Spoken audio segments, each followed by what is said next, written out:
مزید بھی جو اگر وہ حزب اللہ کو بھی کہیں ان کے پاس ظاہر ہے باقی بھی جو اینٹیز ہیں ان کی وہ ان سے بھی لیکن کیونکہ اسرائیل ابھی تک نہیں آیا بیچ میں تو شاید وہ فوری طور پہ نہ ہو.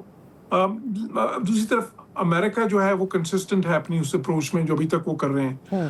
یہ اب مس کیلکولیشن کی گنجائش تو اس میں بہرحال موجود ہے, اس میں تو کوئی شک ہی نہیں ہونا چاہیے, کیونکہ مس کیلکولیشن کہاں سے ہو سکتی ہے؟ اچانک کہیں بہت زیادہ کیجولیٹیز ہو جائیں, وہ پھر ایک دم ظاہر ہے کہ بالکل ایک لیڈر آف ایسکیلیشن جو آلریڈی میں سمجھتا ہوں کہ 1 ناچ اوپر جا چکا ہے, وہ پھر اس سے اور زیادہ اوپر چلا جائے گا. یا اگر انرجی انفراسٹرکچر کے اوپر کوئی حملہ ہوتا ہے, جیسے کہ ایران نے کہا کہ اگر انرجی انفراسٹرکچر پہ کوئی حملے ہوں گے تو that's when they have asked the Houthis کہ آپ پریپیئر کریں اور پھر باب المندب بند کریں. بالکل دیکھیں, کیونکہ انرجی کا مسئلہ اس لیے نازک ہے کہ ابھی تو یہ سپلائی ڈسٹرپشن ہوئی ہے جو یہ سارے اس کے بند ہونے سے یا اس کے یا ایٹ لیسٹ وہ 90% تک تو ٹریفک وہاں پہ بند ہی ہے, 10% ہی چل رہی ہے اس وقت اپنے ہرمز میں. لیکن اگر ایران ہٹ کرنا شروع کر دیتا جیسا انہوں نے پہلے کیا تھا, وہ گیس فیلڈ ہٹ کر دیا تھا انہوں نے قطر میں, تو وہ 16% ان کی جو کیپیسٹی ہے قطر کی وہ 2-3 سال کے لیے جو ہے بند ہو گئی تھی اس کے بعد. تو یہ اگر اس طرح کی چیزیں شروع کر دیں تو پھر یہ سپلائی ڈسٹرپشن کوئی یہ نہیں ہوگا کہ عارضی ہوگی یا تب تک ہوگی جب تک یہ اپنا ہرمز بند ہے, پھر تو وہ کوئی 2-3 سال 4 سال کے لیے ہو سکتی ہے. اور وہ تو دنیا کی اس وقت جو معاشی آلریڈی بہت ولنریبل دنیا کی معاشی پوزیشن ہے اس کے لیے بہت ہی نقصان دہ ہو سکتا ہے. اور صرف وہ نہیں, دنیا کی انرجی سیکیورٹی ہے, پھر فوڈ سیکیورٹی, کیونکہ دنیا کی 1/3 فرٹیلائزرز بھی یہیں سے گزرتی ہیں. تو اس لیے دیکھیں سٹیکس بہت ہائی ہیں دونوں طرف سے, اور میں سمجھتا ہوں کہ دونوں طرف سے ایک خطرناک گیم کھیلی جا رہی ہے اس وقت. جو اس وقت جو سمجھ کا راستہ ہے وہ مذاکرات کے ذریعے ہی ہے, اور اس کی کوششیں یہ نہیں کہ نہیں ہو رہی اس وقت, ابھی بھی ایز وی اسپیک تو بڑی انٹینس ڈپلومیسی اس وقت چل رہی ہے. بالواسطہ بھی کیونکہ ابھی کچھ روز قبل تو یہ خبریں جو بڑا فالو کرتے ہیں ڈپلومیسی کو, وہ یہ کہہ رہے تھے کہ پاکستان نے ایک طرح سے پوز لیا ہوا ہے, I mean they are just like little back, اور دیکھ رہے ہیں وہ کہ کس طرح سے یہ دونوں ایک دوسرے کے ساتھ ریٹیلیٹ کر رہے ہیں اور کب یہ ڈپلومیسی کی طرف واپس آتے ہیں. That's when Pakistan will play a role. Having said that, Pakistan کی جو پوزیشن ہے اس کے حوالے سے رائٹرز نے ان نیمڈ سورسز کر کے انہوں نے یہ کہا ہے کہ ہوتیز نے جب سعودیز پر حملہ کیا تو اس کے بعد پاکستان نے یہ کمیونیکیٹ کیا ہے ایران کو کہ کیونکہ ہم ایک ڈیفنس اگریمنٹ میں ہیں, سعودی عرب ہماری ریڈ لائن ہے, تو یہ بڑا مشکل ہوگا. تو کیا آپ سمجھتے ہیں کہ پاکستان کی پوزیشن ویسے بھی بڑی, ایک تو پہلے سب کہہ رہے تھے میڈیٹر کے طور پہ نازک ہے, ظاہر ہے کہ it has to balance everything, پر ایٹ دا سیم ٹائم اب اگر سعودی عربیہ پر اسی طرح سے ہوتی اس کے ذریعے اٹیک کیا گیا تو پھر معاملات پاکستان کے لیے بڑے مشکل ہو جائیں گے, ڈیفیکلٹ چوائس ہوگی پاکستان کے لیے. دیکھیے پاکستان کے لیے تو اس میں بہت ہی چیلنجنگ معاشی طور پہ بھی ہے, دیکھ کتنا زیادہ پاکستان پہ اثر پڑا ہے اس کا, ساری سچویشن کا. پھر ظاہر اسٹریٹجیکلی بھی ہے کیونکہ ایران اور سعودی کی کشمکش ہے, ایران اور گلف کنٹریز کی جب آپس میں ظاہر ہے ان کی ہاسٹیلٹیز شروع ہو جاتی ہیں تو پاکستان کی تو دونوں طرف ہی برادرانہ تعلقات ہیں, دیرینہ تعلقات ہیں. پاکستان کے لیے پھر has to walk a tight rope جس کو کہتے ہیں ڈپلومیٹک ٹائٹ روپ, وہ تو ہے. پاکستان نے بہت اچھا ابھی تک کیا ہے, میں سمجھتا ہوں بہت مہارت سے کیا اس کو. لیکن پھر ظاہر ہے کہ اگر خصوصاً سعودی عرب کا جب معاملہ آتا ہے تو آپ نے یہ صحیح کہا کہ ایس ایم ڈی اے کیونکہ پاکستان کا ہے سعودی عرب کے ساتھ جو ایک اسٹریٹجک میوچل ڈیفینس اگریمنٹ ہے, تو اس کی وجہ سے پاکستان پہ کچھ رسپانسبلٹیز بھی ہیں. اور میں سمجھتا ہوں کہ ایران کو بھی اس کا کچھ احساس ہے. اس لیے آپ دیکھیں کہ ابھی تک یہ جو ہے نا باقی ملکوں پہ جب انہوں نے ہٹس کیے ہیں, اسٹرائکس کیے ہیں, تو سعودی پہ نہیں کی انہوں نے ڈائریکٹ اسٹرائکس. اور اب مسئلہ کیا ہے؟ مسئلہ یہ بھی ہے کہ ایران کے اندر جس طرح میں پہلے بھی کہتا رہا ہوں اپنے کامنٹس میں, وہاں پہ ایک پاور ویکیوم ہے تھوڑا سا اس وقت. تو جو مختلف پاور سینٹرز ہیں, بے شک وہ IRGC ہو, بے شک وہ نیشنل سیکورٹی کاؤنسل ہو, یا جو پارلیمنٹ ہے, یا پریزیڈنسی ہے, یا اسی طرح پھر ان کا آفس ہے جو سپریم لیڈر کا, تو وہ سب جو ہے اس وقت کیونکہ وہ والی بات تو نہیں ہے جو علی خامنہئی کی حیات میں تھی کہ بالکل یہ ہر چیز جو سی the buck stopped at him. ابھی تو ظاہر ہے کہ ایسی سچویشن ہے کہ جہاں پہ ماحول بھی اس قسم کا ہے, خصوصاً یہ جو فیونرل پروسیشن ہوا علی خامنہئی کا, اس کے بعد تو بہت زیادہ ایک سینٹیمنٹ ایسا ہے جس میں کہ پھر سارے یہ کوشش کر رہے ہیں کہ ایک سے بڑھ کے ایک وہ اپنے آپ کو نیشنل ثابت کریں. تو اس صحیح ماحول میں ہاں جو اس وقت ہارڈ لائنرز ہیں وہ پریویل کر رہے ہیں، تو وہ پھر اس میں کئی بار پھر جو ایران سے ڈیسیشنز آتے ہیں وہ پھر سمجھ نہیں آتے کہ وہ کتنی کوآرڈینیٹڈ ہیں، اور اوکے اگر ہیں کوآرڈینیٹڈ تو کتنے ویل تھاٹ آؤٹ ہیں، کیونکہ یہ بھی تو اہم ہوتا ہے کہ کتنا ویل تھاٹ آؤٹ ہے ایک ڈیسیشن، کہ آپ نے سارے مضمرات دیکھ لیے اس کے جو آپ ایک ڈیسیشن لے رہے ہیں اس وقت. تو یہ ایک فیکٹر آف انسٹیبلٹی ہے. اوکے اسی طرح امریکہ کے اندر کی جو پالیٹکس ہے اس میں بھی ظاہر ہے کہ ایک پریشر جو اسرائیل کے وہاں پہ لابیز جس طرح ایکٹیویٹ ہوئی ہیں، جہاں پہ ظاہر ہے کہ اس وقت جو مڈ ٹرمز کا جو سما ہے، پھر اسرائیل کا فیکٹر جو ان کا اسپوائلر کا رول اسرائیل جو کا جے ڈی وینس نے بھی جو الزام عائد کیا ہے کہ اسرائیل کے اندر ان کی جو ارکان ہیں ان میں سے کئی حکام میں سے، یعنی کہ ان کی گورنمنٹ میں سے انہوں نے الزام عائد کیا کہ بالکل دے آر آپ نے ٹرائنگ صحیح ٹو کہا. Spoil the peace deal. تو وہ تو بالکل ان کی کوشش تو شروع دن سے ہی ہے، اور سب سے زیادہ سود بھی ان کو ہی کرتا ہے کہ جنگ ہو. وہ تو چاہتے نہیں کہ امن ہو بیچ میں ان کے، یا رپروشمان ہو جائے کسی طرح، بیکاز ان کے اسٹریٹجک انٹرسٹ میں نہیں ہے اور ان کے پولیٹیکل انٹرسٹ میں بھی نہیں ہے نیتن یاہو کے اس وقت. تو یہ سارے جو ہیں اس لیے اتنے زیادہ یہ جو فیکٹرز آف انسٹیبلٹی ہیں اس کی وجہ سے یہ بڑی کمپلیکس سچویشن بن جاتی ہے. اور اسی وجہ سے یہ پھر یہ ہوتا ہے کہ اس میں بے شک آپ اعلیٰ ترین میڈیشن کریں، بے شک جو فریق ہے ان کا مفاد امن میں ہو، لیکن پھر بات جو ہے بنتے بنتے بگڑ جاتی ہے کئی بار. اچھا، تو امبیسڈر صاحب آپ نے کئی بار پہلے بھی کہا کہ China played an important role اس پوری کانفلکٹ میں، جب سیز فائر بھی ہو رہی تھی اور اس کے بعد MOU کے لیے بھی، اور آج چائنا کا بیان بھی ہے کہ مذاکرات کی طرف آیا جائے. What exactly can China do? کیونکہ لوگوں کو یہ شکایت رہتی ہے کہ بڑا سائلنٹ ڈپلومیٹک رول وہ پلے کر رہے ہیں، لیکن اس وقت کیا چائنا ہی وہ ملک ہے جو اپنا اثر استعمال کرتے ہوئے ایران پر ایک پریشر کریٹ کر کے مذاکرات کی طرف لا سکتا ہے انہیں واپس؟ دیکھیں چائنا کا بالکل بہت اہم رول اس لیے بنتا ہے، جس آپ نے اس کی طرف اشارہ کیا کہ دنیا میں اگر کسی ملک کو لیوریج ہے ایران پہ سب سے زیادہ تو وہ چین کو ہے. اور اس کی وجہ کیا ہے؟ ایک تو 90% تیل ان کا وہ خریدتے ہیں، دوسرا یہ کہ ان کی جو ڈیفینس ساری انڈسٹری ہے، ڈیفینس انفراسٹرکچر جو ہے وہ چائنا کی مدد سے کھڑا ہے سارا. وہ یہ نہیں کہ اسلحہ ان سے لیتے ہیں، وہ یہ ہے کہ سارا جو ان کی جو اکوپمنٹ ہے، الیکٹرانکس ہیں، ان کی جو میٹلز ہیں، جو الوائز ہیں، جو ان کے فیولز ہیں، سب کچھ وہاں سے آتا ہے. پھر تیسرا یہ ہے کہ ابھی امریکہ نے دیکھیں صاف الزام عائد کیا ہے کہ چائنا ان کو کوآرڈینیٹس پرووائڈ کرتا ہے، جس کی وجہ سے جو ان کو ٹارگیٹس پریسیشن اتنی زیادہ ہے ان کی ایران کی.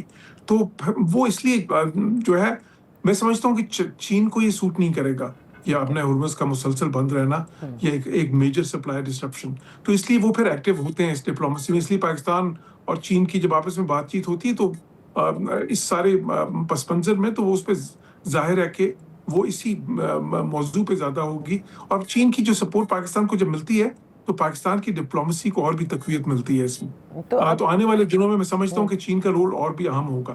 تو سب سے امپورٹنٹ چیز تو یہ ہے کہ اس وقت فوری ایک جنگ بندی ہو. there has to be a pause from both ends، کہ جس کے بعد پھر جو ثالثی ہیں، جو ریجنل پارٹنرز ہیں، وہ پھر ایک مذاکرات کی طرف لے جا سکیں. تو یہ پوز لانا کتنا مشکل ہے ایک ایسی سچویشن میں جس میں ٹٹ فار ٹیٹ ہے؟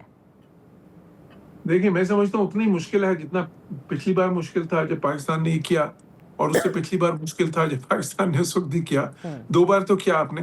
یہ ٹھیک ہے کہ ہر بار جو ہے پھر بار بار اسی چیز کو دہرانا جو ہے اس قسم کے ڈپلومیٹک فیٹس کو اتنا آسان نہیں ہوتا، لیکن میں یہ سمجھتا ہوں کہ ممکن ہے. اب اس کی ٹائمنگ کیا ہوگی وہ ظاہر ہے کہ جو ہے نا آنے والے دن ہمیں بتائیں گے، لیکن یہ دونوں ملکوں کے انٹرسٹ میں ہوگا کہ وہ ڈپلومیسی کی طرف واپس آئیں. کیا ریجنل پارٹنرز یا جو خلیجی ریاستیں ہیں جن کے ہاں امریکی تنصیبات ہیں فوجی، اور جن پر حملے ایران کی جانب سے ایز ریٹیلیشن کیا جاتا ہے، شروع میں انہوں نے بڑی کوشش کی اور وہ یہ چاہتے ہیں کہ یہ سیز فائر بھی ہو، مذاکرات بھی ہوں، کیا ناؤ جو ریسنٹ ایسکلیشن ہے that leaves a bad taste, and کیا وہ اتنے ہی چاہتے بھی ہیں اب کہ ایک معاہدہ ہو جائے دونوں کے درمیان، یا بار بار کے حملوں سے اب ان کے ہاں بھی کچھ اور سوچ بھی پائی جاتی ہے؟ دیکھیں خلیجی ممالک میں ایک موقع پہ میں نے یہ کہا تھا جنگ کے شروع میں، جو بعد میں ثابت بھی ہو گئی، بہت سے قرائن سے ظاہر ہو گئی.